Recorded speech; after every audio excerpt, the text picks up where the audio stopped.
Amados irmãos e irmãs, corpo de Cristo, no poderoso e ressuscitado nome do nosso Senhor Jesus Cristo, eu acolho cada um de vocês hoje com um coração cheio de amor e urgência, porque a mensagem que vou compartilhar não é apenas verdade, é vida, é revelação e é o pulsar do Cristo ressurreto fluindo através de seu apóstolo escolhido. Hoje eu falo sobre um tema vital e muitas vezes mal compreendido. Rejeitar Paulo é rejeitar Cristo. Meus queridos irmãos e irmãs, muitos não percebem o que realmente acontece quando alguém se afasta dos ensinamentos dados através do apóstolo Paulo. O glorioso evangelho que o inimigo lutou ferozmente para esconder, exatamente como está escrito em 2ª Epístola aos Coríntios, capítulo 4, versículo 4, onde Satanás cega as mentes para que a luz da obra consumada de Cristo não seja vista.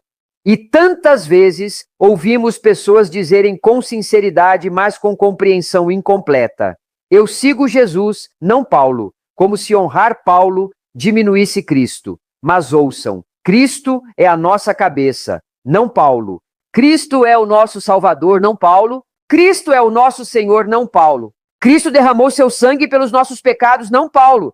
Porém, foi o próprio Cristo quem enviou Paulo. O Senhor ressurreto o chamou de seu vaso escolhido para levar seu nome diante dos gentios, dos reis e dos filhos de Israel, conforme declarado em Atos dos Apóstolos, capítulo 9, versículo 15.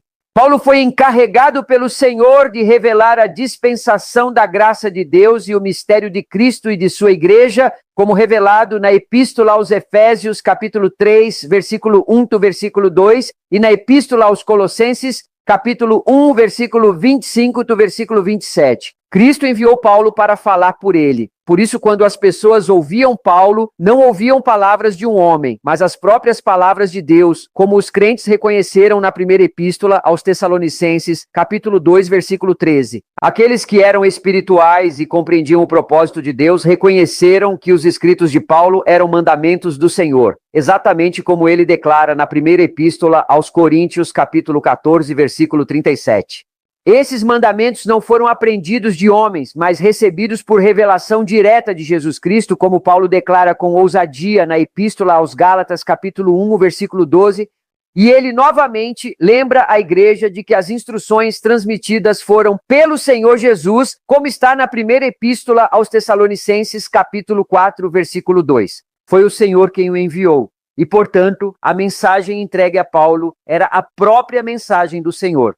O próprio Jesus disse: aquele que recebe aquele que eu envio, a mim recebe, registrado no Evangelho segundo João, capítulo 13, versículo 20, significando que para receber Cristo era necessário receber o apóstolo enviado por Cristo.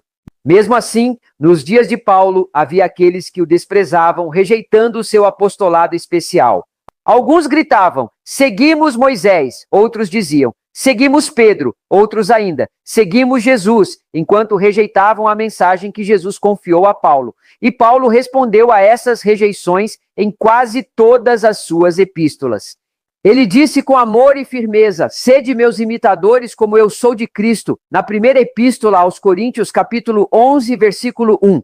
Ele declarou que não era inferior aos maiores apóstolos, na segunda epístola aos Coríntios, capítulo 11, versículo 5, e advertiu que rejeitar a autoridade que Deus lhe deu não era desprezar um homem, mas desprezar o próprio Deus, que nos deu o seu Espírito Santo, como está na primeira epístola aos Tessalonicenses, capítulo 4, versículo 8. O Pai, o Filho e o Espírito Santo confirmaram a mensagem e o ministério de Paulo. Meus amados, se realmente desejamos glorificar Cristo, precisamos honrar o ofício que ele mesmo magnificou em Paulo. E por isso eu digo com amor, verdade e santa reverência: rejeitar Paulo é rejeitar o Cristo que o enviou. Muito obrigado por assistir e ouvir. Permaneçam abençoados, firmes na graça e completos em Cristo Jesus, nosso Senhor. Amém?